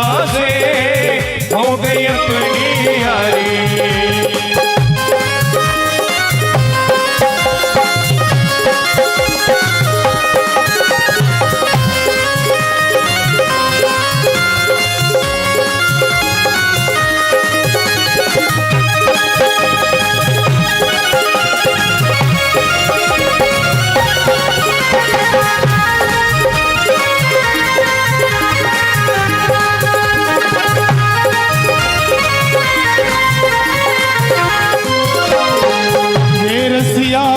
प्यारो लागे ये रसिया मोहे प्यारो लागे, ओ ये रसिया मोहे प्यारो लागे, ये रसिया मोहे प्यारो लागे, हर तीन लोग ते न्यारो लागे, तीन लोग से न्यारो लागे, तीन लोग ते न्यारो लागे, तीन लोग से न्यारो लागे। ओ या रसिया की माँ की सूरत, या रसिया की माँ की सूरत, जाऊंगी बलिहारी, सांवरे सांवरे सांवरे रसिया से हो गई अपनी यारी, सांवरे रसिया से हो गई अपनी यारी, सांवरे रसिया से हो गई अपनी यारी, सांवरे रसिया से हो गई अपनी यारी।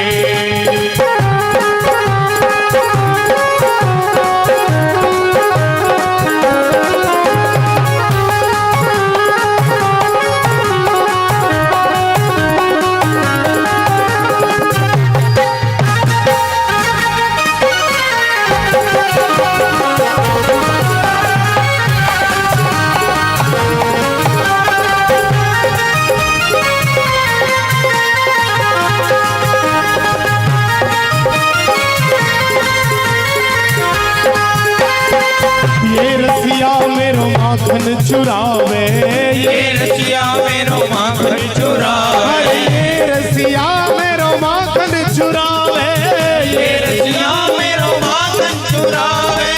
कछु खावे कछु पालन खवावे, कछु भावे कछु पालन खवावे, ज्ञान मेरा सब कुछ लूटा, ज्ञान मेरा सब कुछ लूटा, ओ ज्ञान मेरा सब कुछ लूटा, ज्ञान मेरा सब कुछ लूटा, तन मन पे बारी सांवरे, सांवरे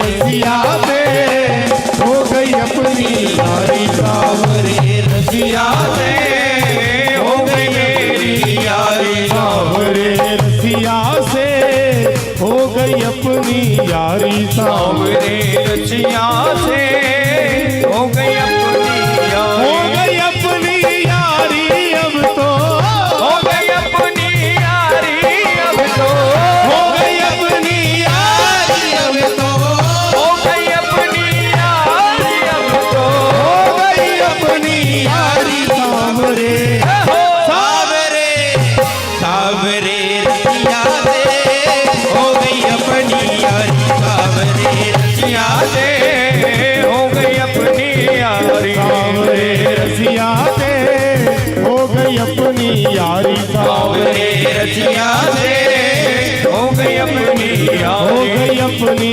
यारी। बोलिए द्वारिकाधीश भगवान की।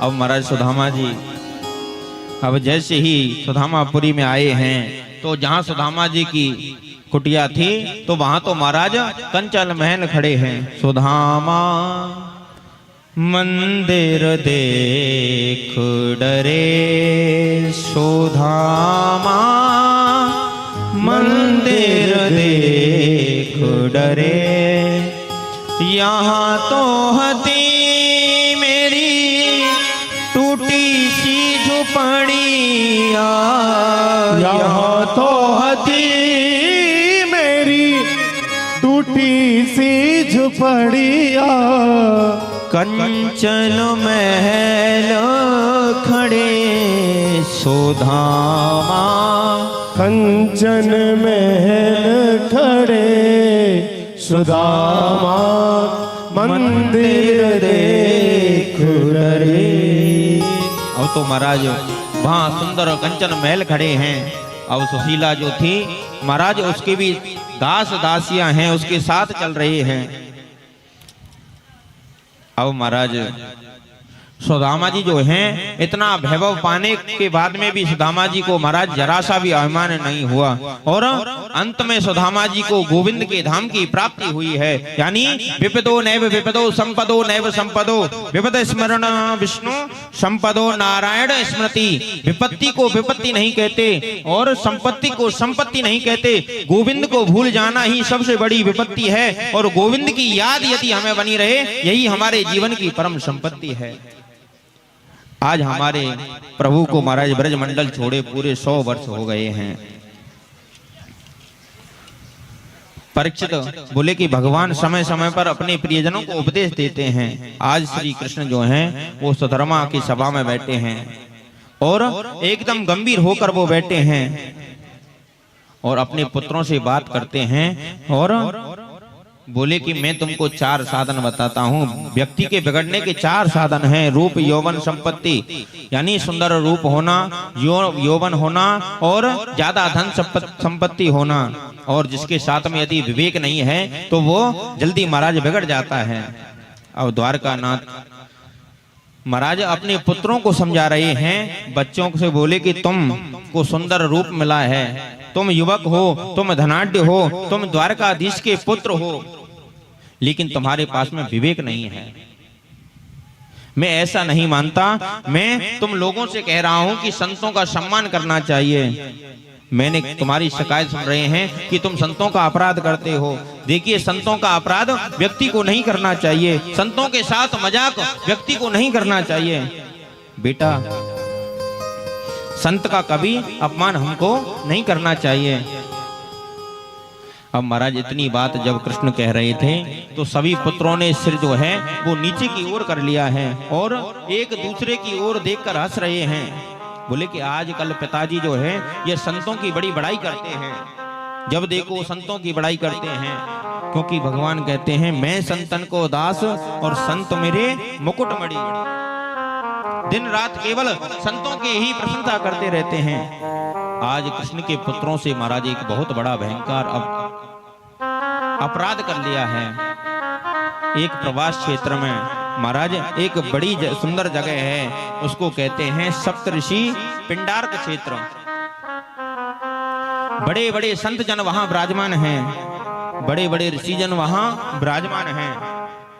अब जामवती जी के पुत्र जो हैं सांब, उस सांब महाराज जो ज्यादा सुंदर था, उस सांब को उन्होंने क्या किया कि आज सभी भाई प्रद्युम्न से बोले कि भैया हमारे पिताजी जो हैं ये संतों की बड़ी बड़ाई करते हैं, संतों की बड़ी प्रशंसा करते हैं, ये संत त्रिकालदर्शी हैं कि नहीं, इनकी हमें आज परीक्षा लेते हैं। अब सबने मिलाकर सांब को महाराज जनानी साड़ी पहना दी है और उसके पेट पर पोटली बांधी है और सुंदर सा श्रृंगार किया है, संतों के सामने उसको खड़ा कर दिया है। अब महात्मा सरल भाषा से पूछे कि बेटा ये नई बहू क्या चाहती है, नई बहू जो हमारे पास में आई है ये क्या चाहती है? तो कृष्ण के पुत्रों ने व्यंग करते हुए बोले कि ये नई बहू जो है ये गर्भवती है और ये पुत्र की कामना से आई है, इसको पुत्र हो जाए। तो संत जो हैं वो तो महाराज त्रिकालदर्शी हैं, तो संतों से बोले कि आप बताइए कि इसको पुत्र होगा या पुत्री होगी?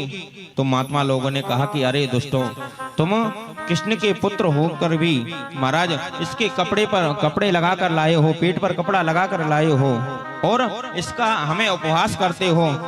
इसके गर्भ से एक लोहे का मूसल होगा जो तुम्हारे वंश को नष्ट कर देगा।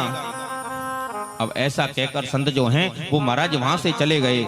अब सब यदुवंशी जो हैं वो सब यदुवंशी मारे मारे फिर रहे हैं। अब जैसे ही साड़ी को खोलकर देखा तो महाराज उसमें मूसल रखा हुआ था।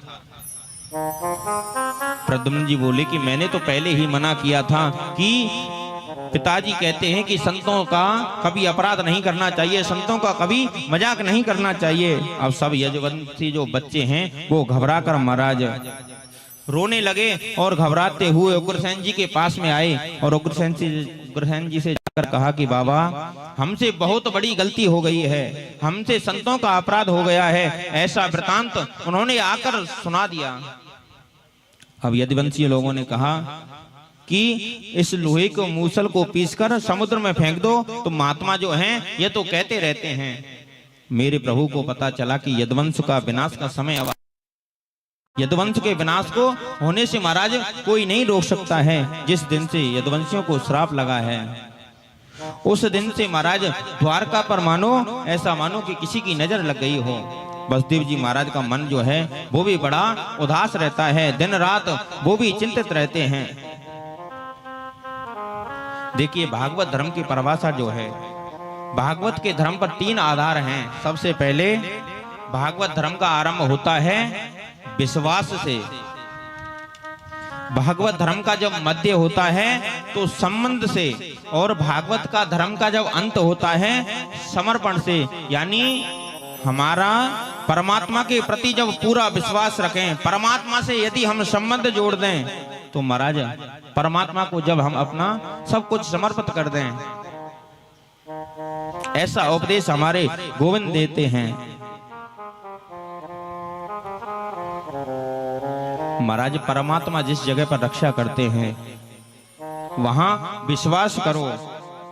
3 प्रकार के भागवत में निरूपण करके बताया है कि राजा ने पूछा कि माया जो है ये महाराज बड़ी विचित्र है। ये माया जो है ये माया बड़ी विचित्र है, इसका रूप क्या है? बोले माया के 3 रूप होते हैं। 3 रूप कौन कौन से हैं कि महासरस्वती, महालक्ष्मी और महाकाली। माया के 3 रूप होते हैं, महासरस्वती, महालक्ष्मी और महाकाली। माँ सरस्वती के रूप में माया जो है वो सृष्टि का सृजन करती हैं, और लक्ष्मी के रूप में माया जो है वो महाराज सृष्टि का पालन करती हैं। माँ काली के रूप में महाराज वो संहार करती हैं। इसलिए माया से छूटने का उपाय तो केवल एक ही है, जिससे गोविंद का स्मरण करो। देखिए, अगर हम परमात्मा का कीर्तन कर रहे हैं, आज हम एकांत में बैठे हैं, तो हमें अगर भगवान का स्मरण कर रहे हैं, कीर्तन कर रहे हैं, तो ये मत सोचो कि हमारे अंदर भाव आएगा तभी हम कीर्तन करेंगे। कीर्तन तो बिना भाव के भी किया जा सकता है। अब सभी देवता लोग जो हैं वो भगवान के पास में आए, भगवान से महाराज अभिनंदन करने लगे। भगवान ने देवताओं से कहा कि आप कैसे आए हैं? तो देवता बोले कि हम प्रणाम करते हैं। प्रभु, तुम अवतार लेते हैं पहले तो आप हमको आश्वासन दिया था कि मैं पृथ्वी का भार जो है उसको दूर होते ही मैं बैकुंठ में आ जाऊंगा। जब सारे राक्षस जो हैं वो तुम्हारे हाथों मारे गए तो पृथ्वी का भार जो है वो भी दूर हो गया है, अब आप बैकुंठ पधारो। तो कन्हैया बोले कि सारी पृथ्वी का भार तो दूर हो गया है, लेकिन मेरा जो वंश है, जो यदुवंश है, वो नष्ट नहीं होता। पृथ्वी का भार जब तक दूर नहीं होगा। देखिए, यदुवंशियों को विनाश का महाराज श्राप लग चुका है, लेकिन अभी प्रतिज्ञा है। ऐसा कहकर देवताओं को महाराज भगवान कृष्ण ने विदा कर दिया है। लेकिन पर उद्धव जी को कैसे पता चला कि कृष्ण जो हैं वो अपनी लीला को संपन्न करके जाना चाहते हैं, वो अपने बैकुंठ धाम को जाना चाहते हैं। तो आकर कृष्ण के चरणों में उद्धव जी जो हैं वो लेट गए, बोले कि मैं भी नहीं रहूंगा। कन्हैया ने मुस्कुराकर कहा कि उद्धव जी, मेरा कहीं जाना नहीं होता है, मेरा कहीं आना नहीं होता है। जब मैं लोगों को दिखता हूँ तो कहते हैं कि भगवान आ गए, और जब मैं नहीं दिखता हूँ तो बोलते हैं कि भगवान चले गए। अब महाराज आगे कलयुग आ रहा है, यह कलयुग बड़ा विचित्र है। बोले कि उद्धव, मैं तुमसे एक प्रश्न करना चाहता हूँ कि एक सन्यासी जो हैं वो यदु हैं, यदुवंशियों के पूर्वज हैं, राजा थे यदु। अब एक दिन राजा यदु जो है वो घूमते घूमते एक वन में जाकर उन्होंने एक बड़ा दृश्य देखा। एक वृक्ष के नीचे महाराज मोटा हष्ट पुष्ट बलिष्ठ एक महात्मा जो है वो पड़ा हुआ था। यदु महाराज ने वहां जाकर उनसे ऐसी अटपटी बात कही कि यदि कोई मोटा संत होता है और कोई अच्छा संत होता तो श्राप दे देता। महात्मा का नाम था दत्तात्रेय जी। बोले कि बाबा, आप खाते क्या हो? आपका इतना मोटा शरीर है, यहाँ तक तो कई किलोमीटर तक कोई गांव भी नहीं है और आपके कोई शिष्य भी नहीं है, आप क्या खाते हो? बोले कि आप यदि बैरागी हो तो आपका कोई शिष्य भी तुम्हारे साथ में नहीं है, अकेले पड़े रहते हो। तो दत्तात्रेय जी बोले यदु जी से कि मैंने अपने जीवन में 24 गुरु बनाए हैं।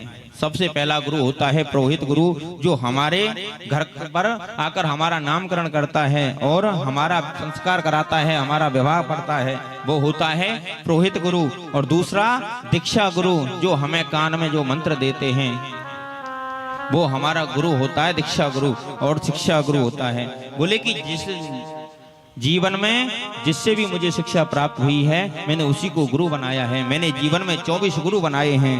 सबसे पहले मैंने पृथ्वी को गुरु बनाया है। पृथ्वी को गुरु बनाकर मैंने शिक्षा प्राप्त की है कि संत को पृथ्वी की तरह सहनशीलता होना चाहिए। दूसरा गुरु मैंने वायु को बनाया है। तीसरा गुरु मैंने आकाश को बनाया है। आकाश को गुरु बनाकर भी मैंने शिक्षा प्राप्त की है। और चौथा गुरु मैंने जल को बनाया है। ऐसी वाणी बोलिए और मन को आप खोए, औरन को शीतल करे और आप शीतल होए। पांचवा गुरु मैंने अग्नि को बनाया है। छठवां गुरु मैंने चंद्रमा को गुरु बनाकर चंद्रमा से भी सुंदर शिक्षा प्राप्त की है। सातवां गुरु मैंने सूर्य को बनाया है, संत को एक दृष्टि से देखना चाहिए। और आठवां गुरु मैंने कबूतर को बनाया है। नौवां गुरु मैंने अजगर को बनाया है। अजगर करे ना चाकरी, पंछी करे ना काम, और दास मलुक कह गए सबका दाता राम। जैसे अजगर किसी की चाकरी नहीं करता है, ऐसे संत को भी किसी की चाकरी नहीं करनी चाहिए। 10वां गुरु मैंने सागर को बनाया है, क्योंकि संत को गंभीरता होनी चाहिए और समाज का कल्याण करना चाहिए। 11वां गुरु मैंने पतंगा को बनाया है। 12वां गुरु मैंने भौरे को बनाया है। 13वां गुरु मैंने मधुमक्खी को बनाया है। और 14वां गुरु मैंने एक हिरण को बनाया है। 15वां गुरु मैंने मछली को बनाया है। बोले कि 16वां गुरु मैंने एक वैश्या को बनाया है। 17वां गुरु मैंने एक क्रूर पक्षी को गुरु बनाया है। और बोले कि उसके जीवन में कितना बड़ा त्याग है। 18वां गुरु राजन मैंने एक बालक को अपना गुरु बनाया है। 19वां गुरु बोले कि महात्मा को अकेला रहना चाहिए। एक कन्या को मैंने गुरु बनाया है। 20वां गुरु मैंने सर्प को बनाया है। 21वां गुरु मैंने भृंगी कीट को बनाया है। 22वां गुरु मैंने हाथी को बनाया है। 23वां गुरु जो है मैंने लोहार को बनाया है। 24वां गुरु जो है ये अंतिम गुरु है, मैंने अपने शरीर को अपना गुरु माना है। अब सुखदेव जी महाराज कहते हैं कि राजन, आगे कलयुग आ रहा है, बड़ी दुर्भक्ष पड़ेगी। कोई भी कलयुग में सत्य नहीं बोलेगा। कलयुग में बड़े दुर्गुण हैं महाराज। बोले कि केवल एक सद्गुण है, कलयुग केवल नाम आधारा। कलयुग केवल नाम आधारा। सुमेर सुमेर नर उतरई पारा। सुमेर सुमेर नर उतरई पारा। कलयुग में अगर जो भी भगवान का स्मरण करेगा, बोले कि जो भी भगवान के नाम का कीर्तन करेगा, बोले कि परीक्षित आगे कलयुग आ रहा है, मैंने तुमको भागवत की कथा सुनाई है। बोले कि एक संत के गले में तुमने मरा हुआ सर्प डाल दिया था और उस संत के पुत्र ने तुम्हें श्राप दे दिया था कि तक्षक सर्प के डसने से तुम्हें 7वें दिन तुम्हारी मृत्यु हो जाएगी। अब वो तक्षक सर्प जो है वो काल के रूप में आने वाला है, राजा तुम्हें काटेगा। तुमने मुझसे हजारों प्रश्न किए हैं, मैंने हजारों प्रश्नों के उत्तर दिए हैं। बोले कि अब मैं एक प्रश्न तुमसे करना चाहता हूं। बोले कि तुमने भागवत की कथा सुनी है, भागवत की कथा का स्मरण किया है और आपको लक्ष्य की प्राप्ति हो गई है। अब सुखदेव जी महाराज खड़े हो गए हैं और महाराज राजा परीक्षित ने सुखदेव जी महाराज का पूजन किया है और बोले कि आपने मुझे मंगल में कथा सुनाई है और मैं आपके बारंबार प्रणाम करता हूं। अब राजा परीक्षित को महाराज ज्ञान की प्राप्ति हो गई है। जीवन का परम लक्ष्य जो है वो राजा परीक्षित का बन गया है और आज राजा परीक्षित जो हैं बड़े प्रसन्नता से हैं। बोले कि राजा परीक्षित समाधि में बैठे हैं कि महाराज कब तक्षक सर्प आएगा और उनके पुत्र जो हैं वो भी महाराज बड़ी व्यवस्था की है कि कब तक्षक सर्प आएगा। सभी महाराज उनकी सुरक्षा में लगे हुए हैं। बोले कि हम बहुत सा धन देकर उस तक्षक को वापस कर देंगे। महाराज ये तक्षक सर्प जो है, ये काल जो है, कितनी भी सुरक्षा कर लो लेकिन काल जिसका आ गया उसको तो जाना ही है। अब पंच भौतिक शरीर जो है चाहे उसको जल में रख के रखो महाराज। आज परीक्षित जो है गोलोक धाम के पश्चात क्रोधित होकर उनके पुत्रों ने महाराज जन्मेजय यज्ञ किया है। अब अश्वती मुनि यानी आस्तिक मुनि ने आकर उन्हें समझाया महाराज। सर्प यज्ञ को बीच में ही आस्तिक मुनि जो हैं उन्होंने रोक दिया। बोले कि बेटा हिंसा के प्रति हिंसा नहीं करनी चाहिए। अब उनको परम आनंद मिला है और उनको परम सत्संग का आनंद मिला है। अब महाराज मार्कंड मुनि जो हैं उन्होंने एक प्रलय देखी थी। मार्कंड मुनि ने वो प्रलय क्या देखी थी कि महाराज वो प्रलय कौन सी प्रलय थी। बोले कि मार्कंड ऋषि ने एक माया के प्रलय को देखा था, माया के दृश्य को देखा था। सारी दुनिया जो है वो जल में मग्न हो गई है। मार्कंड जी भी जो हैं वो भी पानी में डूब गए हैं, कभी ऊपर हो रहे हैं कभी नीचे हो रहे हैं। बड़ा जलाश्रय है और एक बट वृक्ष के नीचे महाराज एक बट वृक्ष को उन्होंने देखा है। मार्कंडी बोले कि प्रलय को मैंने देखा है कि हमें भक्ति करनी चाहिए, भगवान का स्मरण करना चाहिए। तो भगवान शिव ने उनको भक्ति का वरदान दिया है। देखिए भागवत के 10 लक्षण होते हैं। 10 लक्षण कौन से सर्ग विसर्ग स्थान पोषण उति मनवंतर कथा ईशानु कथा निरोध मुक्ति और आश्रय। अब सभी ध्यान लगाकर सुनेंगे। प्रथम स्कंद में सुखदेव जी परीक्षित जी को जन्म का प्रसंग, कुंती स्तुति, भीष्म स्तुति, राजा परीक्षित की सभा में सुखदेव जी का आगमन की कथा और आदि का वर्णन। द्वितीय स्कंद में सुदोमुक्ति क्रम मुक्ति का वर्णन, ब्रह्मा की उत्पत्ति और चतुर्थ श्लोकी में भागवत की व्याख्या। तृतीय स्कंद में विदुर मैत्रेय संवाद, कपिल देवहूति संवाद, हिरण्याक्ष वध आदि का वर्णन। चतुर्थ स्कंद में सती चरित्र, ध्रुव चरित्र, ध्रुव के वंशों का वर्णन। पंचम स्कंद में प्रियवत चरित्र, आग्नेय चरित्र, नाभि चरित्र, जड़ भरत की कथा और जड़ भरत राहुगढ़ संवाद, खगोल भगोल का वर्णन। महाराज